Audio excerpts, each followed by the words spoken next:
एक बार की बात है। एक बार एक अध्यापक एक संपन्न परिवार के शिष्य के साथ कहीं जा रहे थे। तो उस शिष्य को कुछ मजाक सूझी, क्योंकि उसको रास्ते में किसी गरीब मजदूर के जूते दिखाई दिए। उसने अध्यापक से कहा, गुरुजी, अगर हम इन जूतों को छुपा दें तो कितना मज़ा आएगा। देखते हैं कि मजदूर पर इसका क्या असर पड़ता है।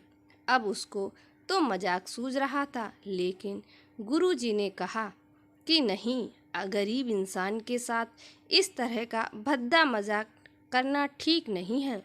उसने कहा, क्यों ना हम इन जूतों में कुछ सिक्के डाल दें और देखें कि इसका इस गरीब गरीब मजदूर पर क्या प्रभाव पड़ता है। उन्होंने ऐसा ही किया। जैसे ही मजदूर अपना काम करके लौटा और उसने एक पाँव अपने जूते में डाला, तो उसको कुछ कठोर सा महसूस हुआ। उसने अंदर हाथ डाला तो उसको कुछ सिक्के दिखाई दिए। वह थोड़ा आश्चर्य में पड़ गया। आसपास किसी को देखा तो कोई भी दिखाई नहीं दिया। वापस उसने दूसरा पैर अपने जूते में डाला और वापस उसको उसमें कुछ सिक्के दिखाई दिए।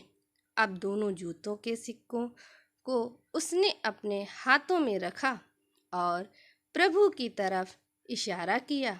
हे प्रभु, हे परमात्मा, पता नहीं किस भले मनुष्य ने ये सिक्के मेरे जूते में छुपाए हैं, लेकिन जिसने भी छुपाए हैं उसको मेरी दुआ है, ताकि इन पैसों से मैं अपने बच्चों और पत्नी के लिए कुछ खाना और दवाइयाँ ला सकूं।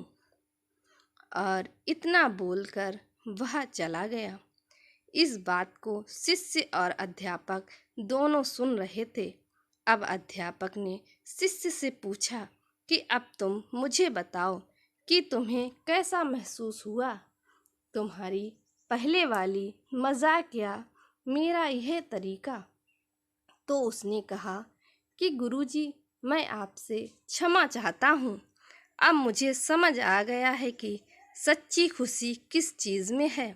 जब हम किसी की मजाक उड़ाते हैं तो हमें कुछ पल का आनंद मिलता है, लेकिन इससे हमें बद्दुआ मिलती है।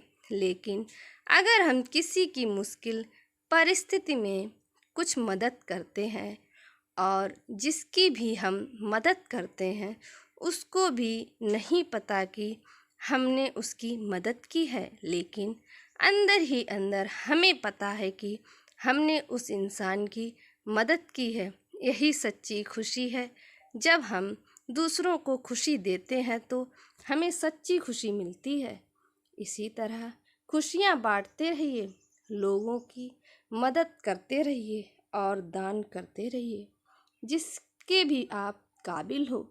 जितना भी आपसे बन पड़े दान करें, लेकिन दान ज़रूर करें। इसका मतलब यह नहीं है कि आपको कंपलसरी या अनिवार्य रूप से इतने रुपए दान करने ही चाहिए, क्योंकि हर किसी की ज़रूरत अलग अलग हो सकती है। अगर आप किसी को पैसों का दान नहीं कर सकते तो कम से कम चीज़ों का दान तो कर ही सकते हैं। मुझे पूरी उम्मीद है कि यह हार्ट टचिंग स्टोरी आपको ज़रूर अच्छी लगी होगी। दोस्तों, अगर आपको हमारी ये छोटी सी प्यारी सी शॉर्ट स्टोरी अच्छी लगी हो तो हमारे चैनल को लाइक करें, कमेंट करें, सब्सक्राइब करें और अपना प्यार दें। Thank you for watching.